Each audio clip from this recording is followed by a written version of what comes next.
Dalam video ini kita akan melanjutkan diskusi kita mengenai surat Yakobus. Kita akan mengeksposisi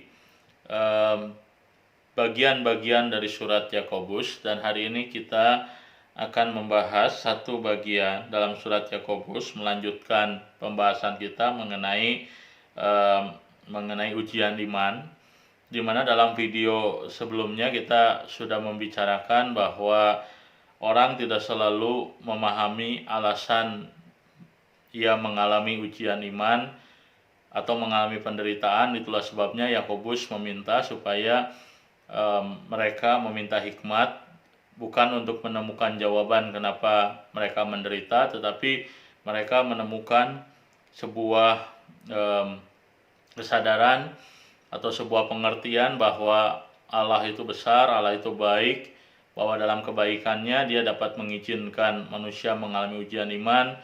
Tetapi Allah yang baik ini juga adalah Allah yang mengerjakan segala sesuatu untuk kebaikan. Itulah sebabnya maka manusia seharusnya percaya kepada Dia. Dan hari ini kita akan membicarakan kelanjutan dari nasihat Yakobus.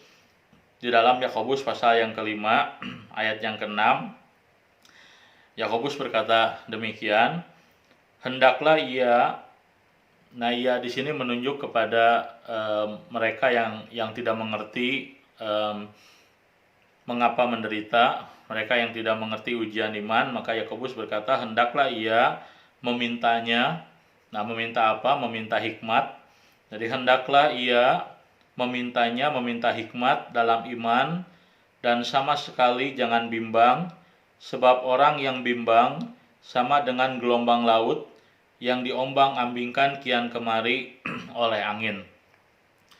Nah, jadi di dalam bagian firman Tuhan ini kita belajar ataupun kita melihat bagaimana Yakobus memberikan sebuah penekanan mereka yang tidak mengerti mengenai penderitaan yang dia alami, mereka yang tidak mengerti ujian iman yang sedang dihadapi. Mereka perlu meminta hikmat kepada Tuhan, tetapi mereka perlu memintanya dalam iman. Nah, apa pengertian iman yang dibicarakan oleh Yakobus di sini?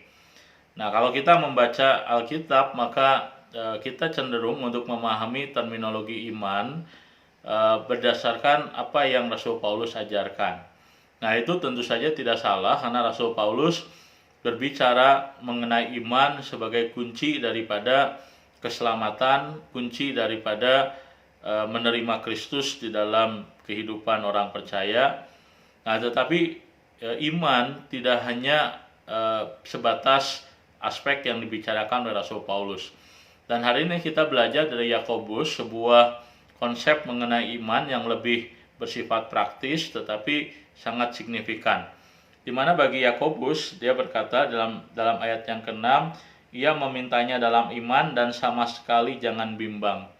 Nah, istilah jangan bimbang atau jangan ragu, nah itu adalah definisi atau sisi lain aspek dari apa yang Yakobus maksudkan dengan iman.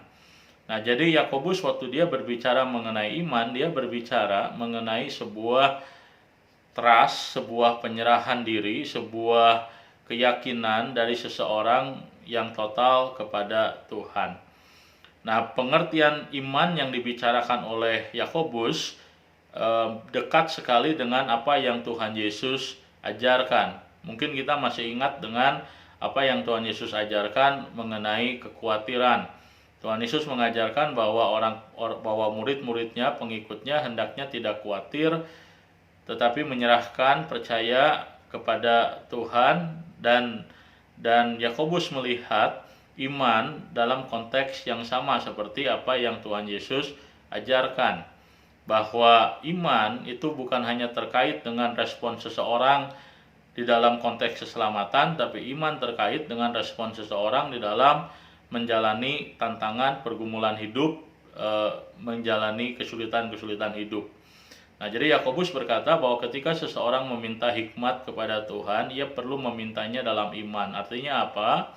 Artinya dia perlu percaya bahwa Tuhan adalah Allah yang baik, bahwa Tuhan dapat mengizinkan ujian iman terjadi dalam hidupnya, tetapi Tuhan adalah Allah yang baik yang juga akan menolong dia.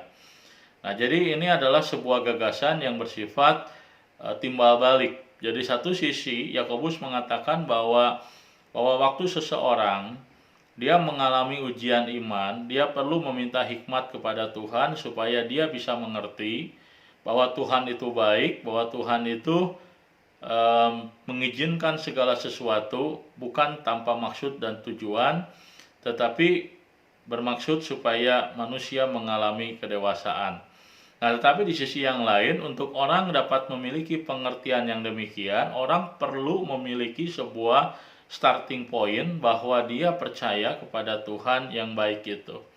Nah, jadi di sini kita melihat bahwa ternyata orang yang percaya bahwa Tuhan itu baik, orang yang percaya bahwa Tuhan itu berkuasa, Tuhan bisa mengizinkan pergumulan hidup, orang tersebut bisa juga mengalami krisis di dalam imannya. Dan ketika orang tersebut mengalami hal yang demikian, Yakobus meminta supaya orang tersebut untuk meminta hikmat kepada Tuhan. Tapi ketika dia meminta hikmat kepada Tuhan, dia tetap harus memiliki apa yang mendasar, yang minimal seorang percaya harus miliki, yaitu bahwa dia percaya bahwa Tuhan itu baik dalam hidupnya. Nah, jadi kita bisa melihat dalam hal ini bahwa ada kaitan antara iman dengan hikmat. Seseorang membutuhkan hikmat supaya bisa beriman, tapi seseorang bisa mendapatkan hikmat dari Tuhan kalau dia juga memiliki iman. Nah, ini adalah sebuah paradoks dari pengertian ataupun dari mengerti kehendak Allah, mengerti pergulatan kehidupan atau ujian iman yang seorang harus hadapi. Dan yang kedua yang Yakobus yang Yakobus ajarkan kepada kita adalah bagaimana dia menggambarkan orang yang tidak memiliki iman ataupun orang yang tidak percaya kepada Tuhan. Nah, dikatakan bahwa orang yang tidak beriman atau tidak memiliki iman, dia seperti gelombang laut yang diombang-ambingkan kian kemari oleh angin. Nah, Yakobus di sini dia menggunakan sebuah tradisi yang ada di dalam tradisi Yahudi waktu dia menggambarkan seorang yang tidak percaya kepada Tuhan. Nah, waktu seseorang tidak percaya kepada Tuhan, maka orang tersebut digambarkan seringkali seperti gelombang laut, seperti laut yang kehidupannya itu tidak terkendali, kehidupannya tidak memiliki rasa aman, kehidupannya yang membahayakan. Nah, jadi di dalam studi latar belakang Alkitab kita belajar bahwa berulang kali istilah laut atau terminologi atau metafora laut digunakan oleh Alkitab untuk membicarakan mengenai orang-orang berdosa. Nah, jadi orang-orang berdosa, waktu orang berdosa atau orang-orang yang belum percaya kepada Tuhan, dia tidak mungkin dapat mengerti hikmat Tuhan. Oleh karena apa? Oleh karena dia belum ada di dalam Tuhan. Dan orang yang belum di dalam Tuhan digambarkan seperti gelombang laut. Gelombang laut yang diombang-ambingkan kian kemari oleh angin. Nah, waktu kita mencoba mengerti apa yang dimaksudkan dengan gelombang laut yang kian kemari diombang-ambingkan oleh angin, maka kita harus mengerti sebuah prinsip di dalam memahami sebuah metafora. Nah, sebuah metafora itu selalu digunakan untuk menggambarkan sebuah kenyataan yang paralel dengan metafora yang dilukiskan. Nah, jadi waktu Alkitab menggambarkan orang yang tidak di dalam Tuhan seperti gelombang laut yang diombang-ambingkan oleh angin seperti badai. Nah, maka kita yang memiliki latar belakang tinggal di laut atau menjadi nelayan pasti tahu betul bahwa metafora gambaran itu digunakan untuk memperlihatkan sebuah situasi dan kondisi yang sangat berbahaya, sebuah situasi dan kondisi yang mengerikan. Nah, jadi kalau kita berada di tengah-tengah laut, kemudian laut itu mengamuk, gitu ya, gelombang laut begitu tinggi, di sana ada badai, maka yang kita rasakan adalah sebuah ketakutan, sebuah perasaan bahwa kita pasti akan mati dan binasa. Dan itulah yang dirasakan, yang digambarkan oleh Alkitab waktu dia membicarakan mengenai orang-orang yang tidak percaya kepada Tuhan atau tidak di dalam Tuhan. Nah, mereka adalah orang-orang yang digambarkan Alkitab seperti gelombang laut. Hidupnya tidak aman, hidupnya tidak tentram, hidupnya terancam, hidupnya pasti akan binasa. Nah, itulah sebabnya maka Yakobus mengatakan ketika seseorang mengalami ujian iman, ketika seseorang mengalami pencobaan, ketika seseorang mengalami penderitaan, maka kalau orang tersebut sudah percaya kepada Tuhan, maka dia sudah memiliki iman.